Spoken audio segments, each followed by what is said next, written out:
안녕하세요. 네, 안녕하세요. 네, 반갑습니다. 네, 감사합니다. 네, 제가 지금 이제 주택을 화면상에 표시는 안 했지만 네, 말씀 주시는 상황 중에서 제가 그 주택을 한번 봤거든요.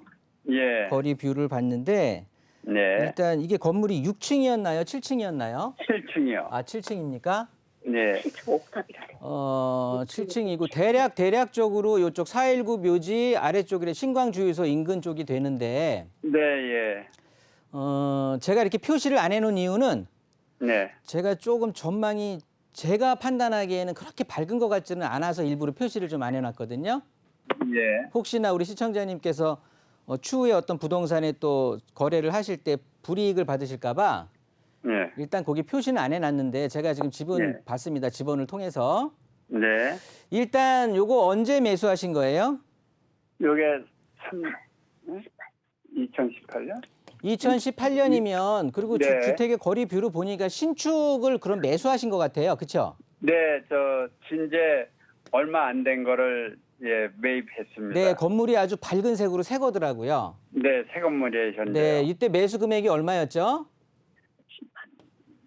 18억인데 한 20억 정도 들어갔습니다. 아, 토탈 들어간 돈은 한 20억 정도가 들어가셨군요. 예, 대지 면적이 몇 평일까요? 51평으로 돼 있습니다. 51평의 대지 면적을 가지고 있고 네, 총 아까 7층짜리 건물이라고 하셨고 예, 토지 모양은 제가 봤어요. 예. 도로도 받고 했는데 일단은 지금 가지고 예. 계시는 주택의 이런 단독 주택들을 앞으로도 이제 거래하시고 하실 때는요. 예, 토지의 용도라든가 네, 모양이라든가 네, 토지의 용도 모양 그다음에 뭐 전체적인 개발에 대한 어떤 이슈 같은 것들 네. 이런 것들을 좀 보셔야 되는데 우리 거기가 토지 저걸로 돼 있습니다. 면적도 봐야 될 거고요. 네, 이런 의미에서 봤을 때 예, 다 괜찮아요. 다 괜찮으니까 아마도 이 전에 예, 전에 거주하시는 분 아니면은 또 어떤 새로운 건축업자가 지어서 우리 시청자님께 매도를 했든 네, 일단은 용도도 뭐 토지도 준주거 지역이고요. 네, 준주거 지역. 네, 모양도 거의 네모나 있는 좋은 모양이었거든요. 예, 그런데 이제 개발에 대한 계획은 없습니다. 네, 예, 면적도 51평이면 50평대가 좀 넘어가니까 요 예. 면적도 소규모 규모로 이제 뭐 흔히 말하는 꼬마 빌딩으로 개발하기도 굉장히 좋았던 거거든요. 네, 그래서 일단은 지어서 파는 게 이상적이었어 갖고 건물을 지으신 것 같아요. 예, 그래서 그 건물을 우리 시청자님이 매수를 하신 거고 예, 그런데 길이 보니까 사도에 접해 있잖아요.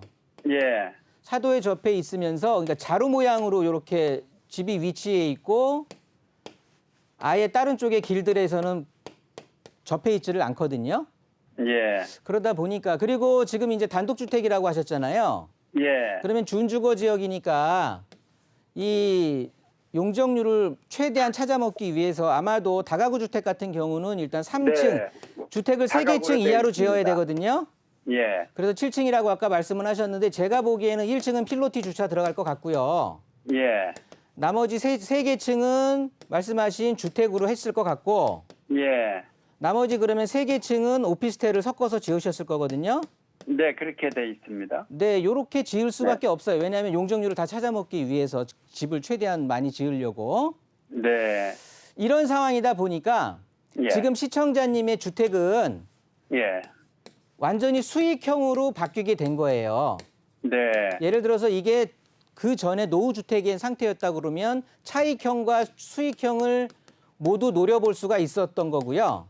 예, 그런데 이제 지었기 때문에 이 지어진 걸 시청자님이 매수를 했기 때문에 차익하고는 거리가 멀 것 같고요. 예, 수익형 쪽으로 전환이 된 거거든요. 예, 그러면 수익형은 당연히 수익률을 따져봐야 되겠죠. 예, 지금 18억에 매수를 하셨다고 했는데 예, 뭐 물론 20억 가까이 들어간 거예요. 예. 지금 보증금 얼마 들어가 있죠? 보증금이 9억, 월세는요? 예, 9억 1,150억 50만 원. 네, 9억 정도 들어가 있고 네. 그다음에 월세는 월세. 얼마 나오죠? 330 나오고 있습니다. 330만 원이요. 예. 관리비 40만 원 별도고요. 네. 예. 전세 보증금은 그러면 대략적으로 예. 수익률이요. 예. 수익률이 5% 전후로 잡히거든요. 예. 이 정도의 수익률이면 예. 사실 나쁘다고 표현할 수는 없는데 이 정도 수익률이면 서울의 중심 지역 있죠. 네. 저 강남권이라든가 그러니까 시내권들. 예. 시내권들의 수익률이 이 정도면은 만족이에요. 네. 괜찮은데 우리 집은 예. 지금 외곽 쪽이잖아요. 예. 서울의 거의 끝자락이잖아요. 가장. 예. 이런 외곽 쪽에 있으면서 요 예. 5%의 수익률이라고 하면 수익률적으로는 만족스러운 숫자는 아니거든요. 네.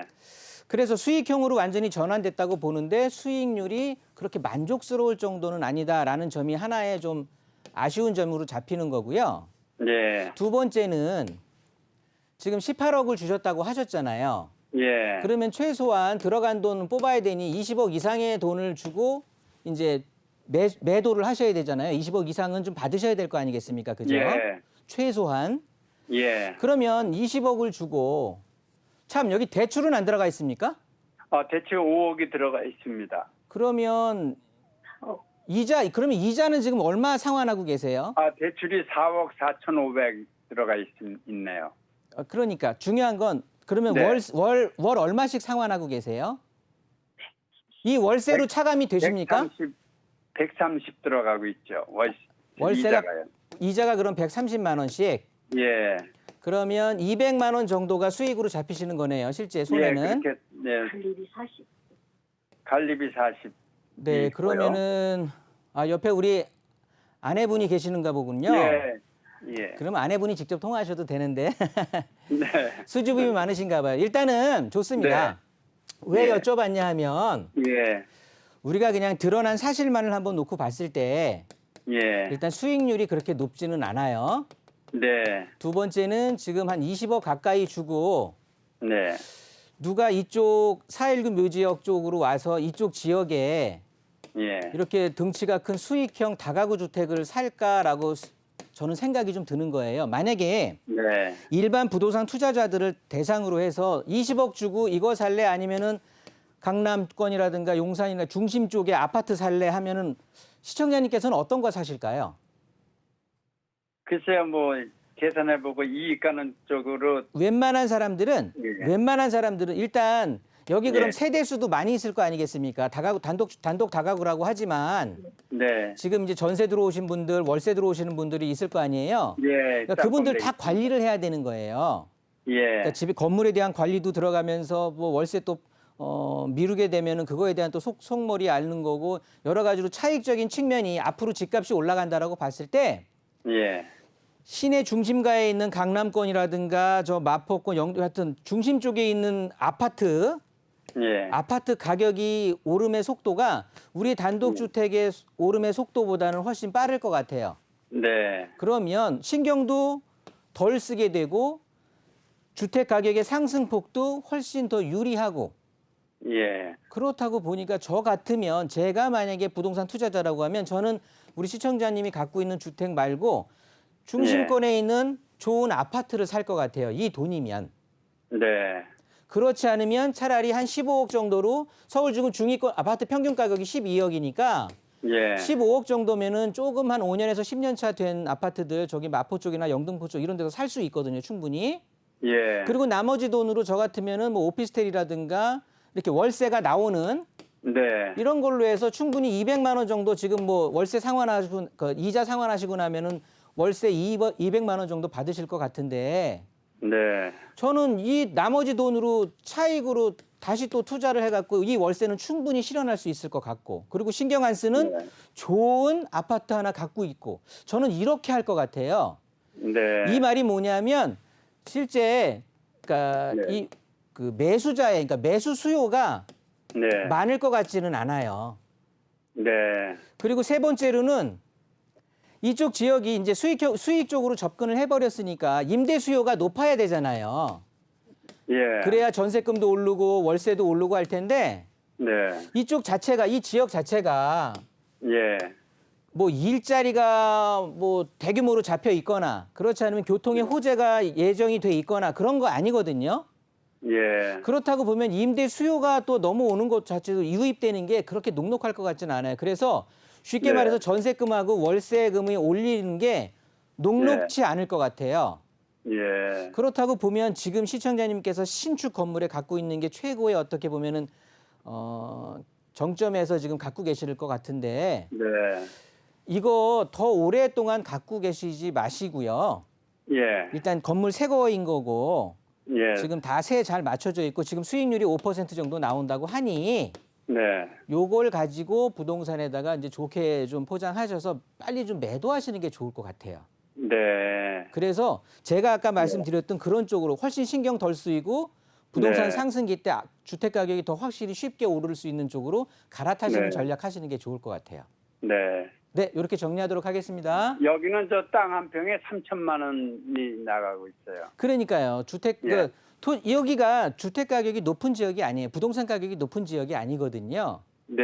근데 이런 지역에서 단독 다가구 상호스럽다는. 굳이 갖고 있으실 필요는 없으실 것 같아요. 네. 알겠습니다. 이렇게 정리하겠습니다. 네, 잘하겠습니다. 네.